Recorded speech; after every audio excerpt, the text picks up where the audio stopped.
Welcome back to our channel. I'm Francia. This is Anik, and you've made it to episode 4 of the breakdown. 4 videos. We're very corny now. You are talking about people corny. You are crazy. Alright, so if you're new, welcome. Be sure to subscribe to the channel and turn on your notification bell so that you get alerted every time we upload a video. If you've already subscribed, welcome back. We're happy that you came back. You made it. So for today's episode, we are going to be talking about our most embarrassing moments. I don't know if I really want to be doing this. But, we decided that we will, change things up a little bit, shape things up, so you're really getting to know us. Like, really, really. Like, we're going to talk about the top embarrassing moments that we've ever had. Top embarrassing moment for real. Because I've had plenty. I think we've all had. I've had some that I'll probably never tell a soul. Like, yeah. You'll die. Yeah. You'll go to the grave. But, since we're going to be sharing, would you like to start first? Why I always have to go first? Okay, I can go first. I'm always going first. I can go first. Okay, go ahead. So one of my most embarrassing moments was in law school. This happened, started in 2014, 2015, 2015. In law school, you get to join different organizations, and I wanted to be on either the moot court team or mock trial. Basically, it's a group of students who they're being trained to, basically they're teaching you how to do court ethics, how to argue, how to cross-examine, how to ask direct questions, basically everything that you'll do in the courtroom. That's what the whole thing is about. So tryouts come for mock trial, and public speaking is not my strong suit, right? And one of my reasons for joining mock trial was because I wanted to get better at public speaking. That's really, honestly, that was my reason for joining. Not because I cared to be on the team. Yeah. And so when I went and you have like 3 levels of tryouts, you just have to make it from one level to the next. And first one, I go in there and froze. I'm inside there talking to, the members of the jury in the jury box. And here I am I just blanked out and forgot everything. And everybody in there was just staring back at me. Honestly, Francia, I wanted to just die at that moment. Round 1? I literally, round one. So I didn't even make it to round 2, gal. I did redeem myself though. I did redeem myself, guys. I decided I wanted to torture myself more, and I tried out for the moot court team, because obviously I didn't make it to the second round for mock trial. Obviously. For moot court, now I actually made it to the last round, but I wasn't chosen to be on the team. So I really did redeem myself, and I think I actually preferred moot court to mock trial anyway. And you still have to do the public speaking. Yes. Yeah. Yeah. So that was an accomplishment. Yeah. It didn't turn out all that bad. I mean, now we think about it now, but in the moment, I think I was hyperventilating. Yeah, that's terrifying. Terrifying. And literally, they were just staring at me like this. I feel the fact that you actually went up there and tried it, that alone took some courage. That alone in itself, because it would not be me. I was literally like, oh my God, I'm gonna die. Get me out of here. That's how I felt, but I've done public speaking before, a very long time ago. And it was just a speech. Yeah, and that's the thing. I've done public speaking and I've done speeches. I did all of that in John Jay, but I feel like, I don't know. I actually won a speech contest. That's good. That's really good. Girl, I felt like I was outside of myself. I was in another body. And everything was just blank.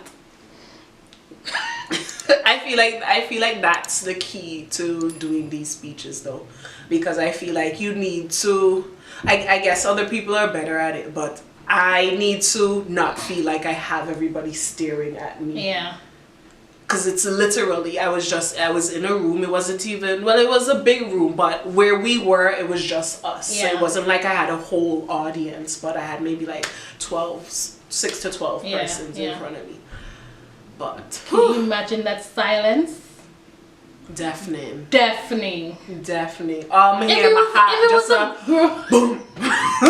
it was like an auditorium full of people, at least you'll hear some sounds. Girl, like, oh shit.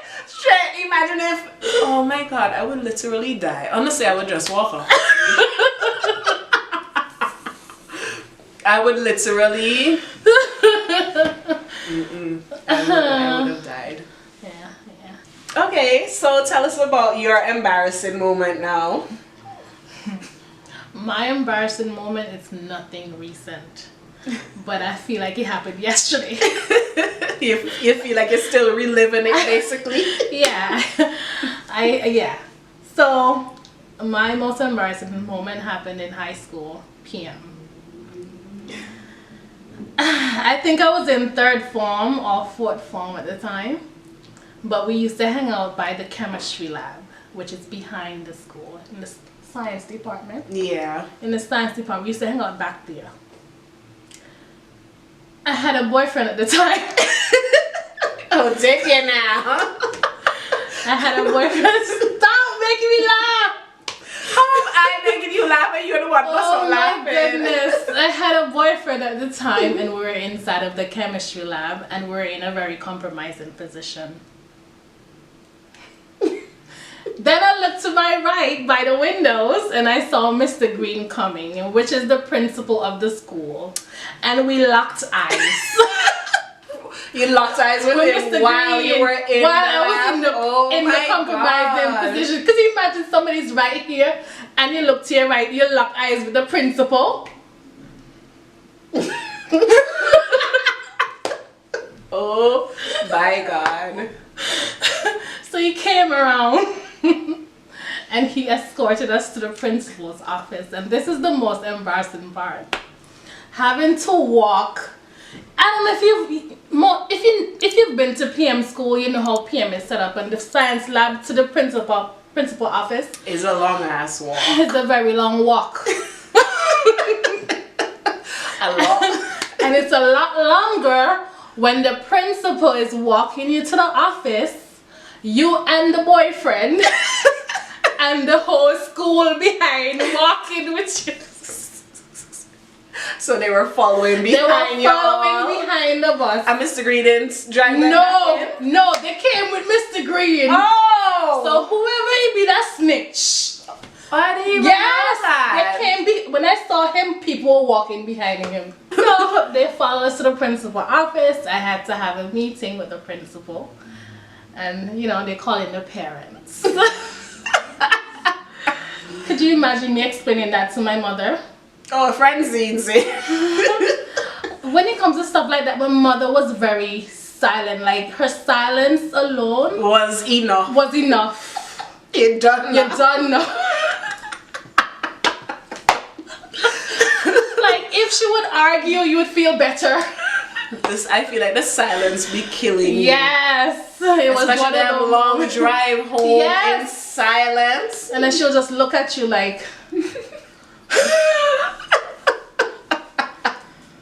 Oh my gosh. But yeah, after that, trust me, Mr. Green was always at my classroom. I had to come out of my classroom for inspection from him. This man will literally pull me out to the class while we're having class and come inspect me. He checked to make sure I don't have on makeup. So he basically had you on a tight leash. Mm-hmm. Is that even the word? Tight leash. Oh, okay. Yeah, all throughout high school. Well, from that point to graduation. Yeah. Well, look at you now. Look at me now. Turned out good. Hey, so. Mr. Green. Thank you.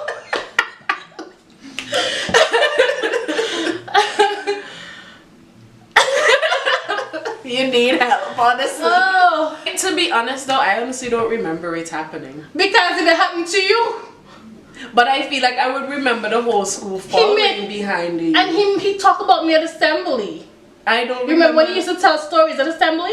Yeah, but I don't remember. Girl. I don't remember him talking. But I also have a bad memory too, so I don't remember. Yeah, and when he talked about the assembly, everybody knew who he was talking about. And he Did I know? Did we ever have a conversation about this? You see? I don't see why not. Exactly. That's what I'm saying. We probably did. I'm wondering why I don't remember this. I don't know how you remember that day. I feel like I would remember. Like that's something like, was I even there? Oh, Mr. Green did me a favor. Yeah, I think he Mr. did. Green did me a favor. Oh, because I don't know what I was thinking.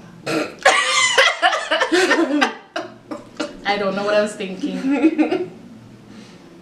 And there are many layers, many layers to that. But yeah, that was my most embarrassing moment.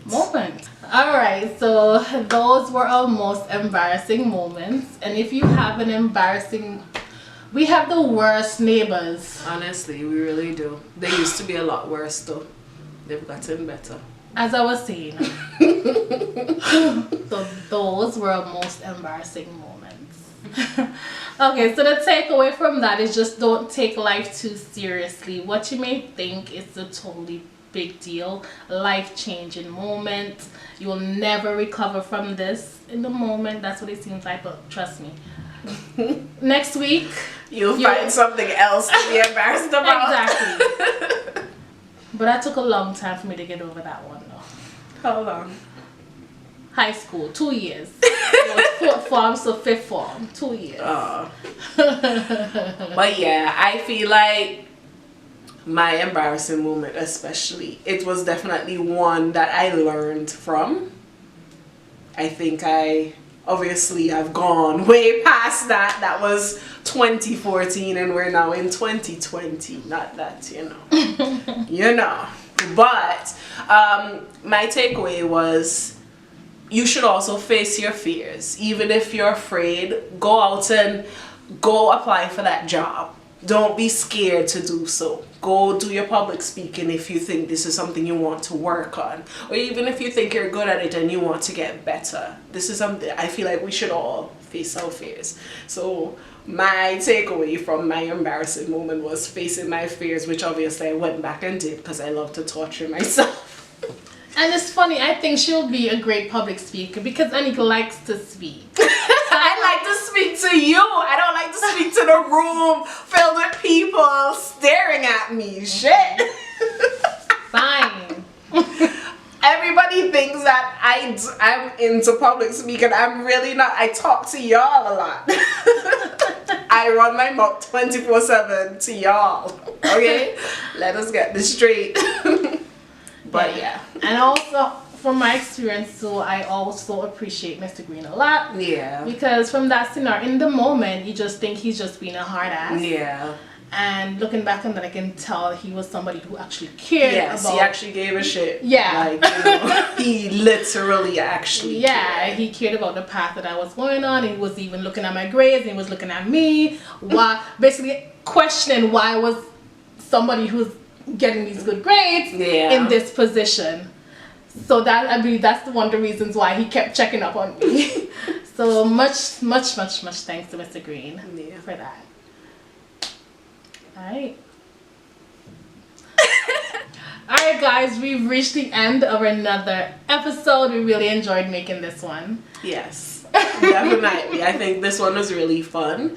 And as we said many times, we're all about interacting with each other here. So you guys feel free to leave your embarrassing moment. Tell us what you think about ours, you know. If you have pointers for public speaking, for instance, I am totally all ears. You can never know enough. So yeah. Don't forget, like, comment, and subscribe. Turn on the notification bell. And we'll see you in the next video. Bye. Bye.